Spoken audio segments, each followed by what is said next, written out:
উপরের নির্দেশে তাকে গ্রেপ্তার করা হলো এবং মামলাও দেওয়া হয়েছে এবং উপরের নির্দেশে মামলা দিয়ে গ্রেপ্তার করা হলো। আমার প্রশ্ন হলো, এমনি সমালোচনার মধ্যে ছিল তেলটাকে সে বেশি গুরুত্ব দিয়েছে।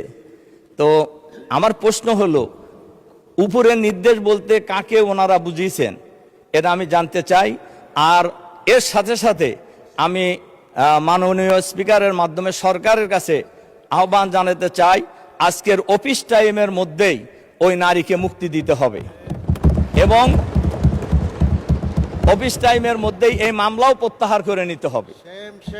তার কারণ এই গ্রেপ্তারের মধ্য দিয়ে ফ্যাসিবাদী সরকারের পূর্বাভাস পাওয়া যায়, অথচ এই সরকার তো গণতান্ত্রিক সরকার, কাজে মানুষ কি কথা বলতে পারবে না?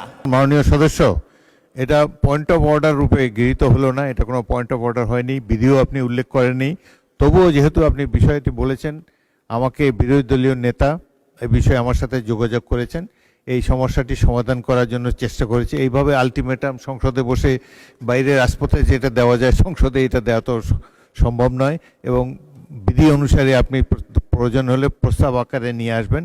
এইভাবে তাৎক্ষণিক সমাধান এইভাবে দাঁড়িয়ে যে কোনো বিষয়ে। আর ফেসবুক তো বাংলাদেশের ফেসবুক সম্পর্কে এটা এত বিশাল একটি বিষয়, প্রতিদিনই সরকারকে যাকে খুশি তারা মন্তব্য দিয়ে যাচ্ছে। সব কিছু আমলে নিলে এই সংসদ আর অন্য কোনো কাজ করতে পারবে না।